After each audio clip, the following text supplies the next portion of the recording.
Bonjour à tous, moi c'est Guillaume et je te souhaite la bienvenue sur la chaîne Objectif Lune. On est aujourd'hui le 2 juin et comme d'habitude, on se retrouve pour une nouvelle analyse crypto. Aujourd'hui, on va se pencher sur le Bitcoin et la Total Market Cap 3. Vous avez été nombreux également à voter pour l'analyse du link, donc on va voir ça ensemble un petit peu plus tard dans la vidéo. Petite nouveauté aujourd'hui, on va revenir sur quelques analyses que je vous avais faites il y a quelques temps. Donc on reviendra sur le REI et également le JUP. D'ailleurs, si toi aussi tu veux participer au sondage pour choisir la prochaine crypto que j'analyserai, je t'invite à rejoindre le canal Objectif Lune, dont tu as tous les liens en description. Allez, faisons un petit passage rapide sur l'évolution du marché sur ces dernières 24 heures.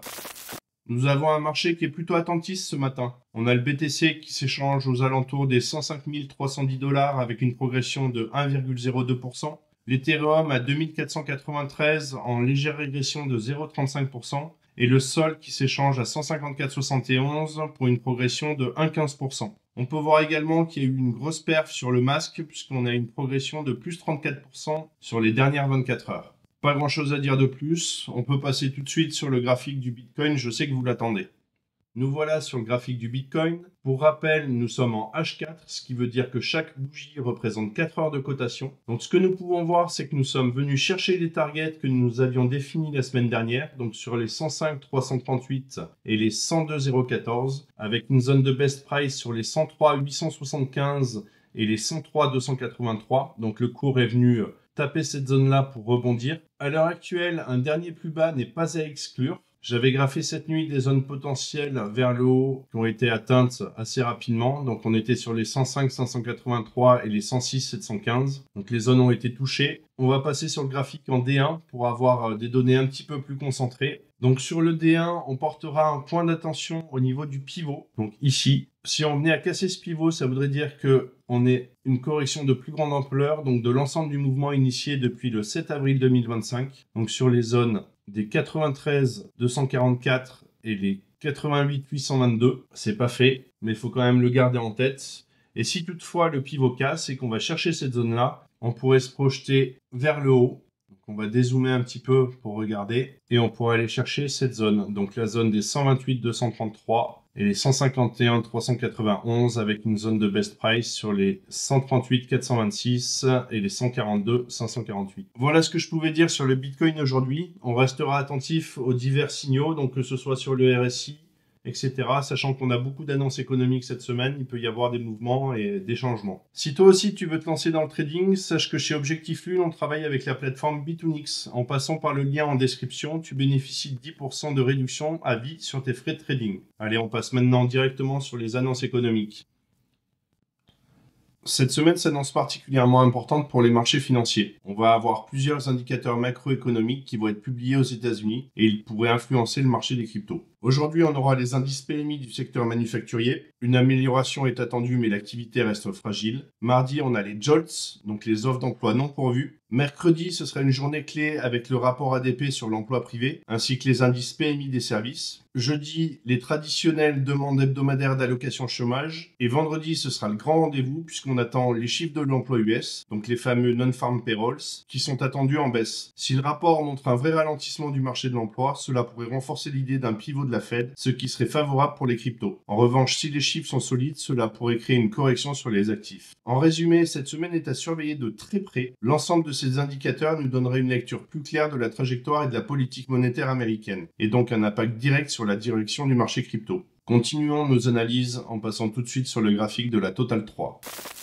Nous voilà donc sur le graphique de la Total 3. Donc pour rappel, la Total 3, c'est l'ensemble de la capitalisation des crypto-monnaies hors Bitcoin et Ethereum. Et ce qu'il faut savoir, c'est que quand la Total 3 augmente, c'est le signe potentiel d'une future alt season. Donc ce que nous pouvons voir dans un premier temps, c'est que nous sommes venus chercher les targets baissières, puisque les zones étaient comprises entre les 824,74 et les 633,17 avec une zone de best price qu'on est venu légèrement dépasser sur les 740,42 et les 706,33. Qu'à l'heure actuelle, nous manquons un peu de données sur le D1 pour savoir où le cours va aller. Donc ce que je vous propose, c'est de passer tout de suite sur le H4. Nous voilà donc sur le graphique en H4. Donc nous sommes venus chercher également les targets sur le H4, puisque les targets étaient comprises entre les 938,63 et les 862,71, avec une zone de base price sur les 909,64 et les 896,13. Nous avons une correction qui est en cours et que potentiellement nous pourrions aller chercher cette zone-là, qui doit être, je pense, atteinte. Ouais, donc la zone a bien été atteinte. La zone qui était comprise entre les 852,9 et les 887. Donc on est venu toucher la zone des best price qui elle était sur les 830 et 820,74. Pour le moment, c'est pas dit qu'on n'ait pas un dernier plus bas. Et nous pourrions également dans le temps avoir quelque chose de ce style-là. Donc un retracement de l'ensemble du mouvement, donc sur les 889 et les 767,76. Alors on va dézoomer un petit peu et ça pourrait nous amener sur cette zone-là. Donc la zone des 1,23 et 1,06 avec une zone best price sur les 1,17 et les 1,13. On va toujours attendre d'avoir plus d'informations et un peu plus de données pour pouvoir corréler ces zones-là. Si ce format te plaît, je t'invite à liker, à t'abonner à la chaîne et à activer la cloche pour ne rien rater de mes prochaines vidéos. Tu trouveras tous les liens juste en dessous dans la description. Et on enchaîne tout de suite avec le link que vous avez sélectionné sur le canal Objectif Lune. Donc sur le link, on est bien venu chercher les targets. Donc les targets qui étaient sur les 16,38 et les 18,34 avec une zone de best price sur les 17,59 et les 17,24. Donc fin de mouvement ici en date du 12 mai 2025. Ce que nous pouvons voir également, c'est que nous sommes venus chercher les targets à la baisse. Donc les targets qui étaient comprises entre les 14,02 et les 12,09 avec une zone best price sur les 13,17 et les 12,82. Donc cette zone était en corrélation avec le retracement de Fibonacci ici et on est venu taper pile poil dans la zone de corrélation. À l'heure actuelle, nous pourrions toujours avoir un dernier plus bas, donc dans le carré violet. Ce que nous irions chercher, ce serait cette zone-là, donc la zone des 20,89 et 25,74, ici avec la zone de best price sur les 23,89 et les 23,02. Si on dézoome un petit peu, on peut voir que la zone que je viens de tracer est en corrélation également avec le retracement de l'ensemble du mouvement initié depuis le 13 décembre 2024. Et on a la zone ici, donc sur les 20,53 et les 22,99. Donc potentiellement un rebond sur cette zone-là en D1. Pour rappel, ce que je te partage ici reste ma lecture du marché à un instant T. Ce n'est pas un conseil en investissement. Et comme toujours, je te laisse faire tes propres recherches et adapter ta stratégie à ton profil de risque. Je vous propose maintenant d'aller voir vite fait le graphique du JUP que j'avais déjà graphé sur la boussole et celui de Ray. Donc on va regarder un petit peu où ça en est par rapport à ce qu'on avait déjà graphé il y a une petite semaine.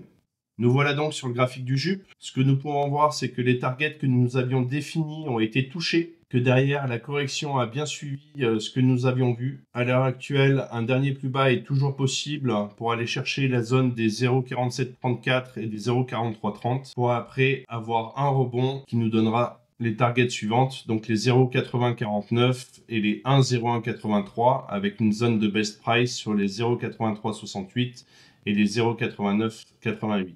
Pas de changement sur cette analyse, on reste sur ce que nous avions prévu. Allez, on fait un petit tour rapide maintenant sur le Radium. Sur Radium, pareil, on est venu chercher les targets. Donc les targets qui étaient sur les 2,752 et les 2,224 avec une zone de best price sur les 2,519 et les 2,425. Donc on est venu juste taper en dessous. On peut voir sur le RSI que le pivot a légèrement été touché, mais pour le moment, ça n'a pas plus d'impact que ça. Et les zones que nous avions à la hausse sont toujours valides. Donc on continue d'aller chercher les 4,851 avec les 6,380, avec une zone best price sur les 5,79,6 et les 5,524. Je pense que j'ai fait le tour pour aujourd'hui. On se retrouve très bientôt pour une nouvelle vidéo. D'ici là, dis-moi en commentaire quel token tu aimerais que l'on analyse la prochaine fois. Et comme toujours, prends soin de toi et tes cryptos. Ciao!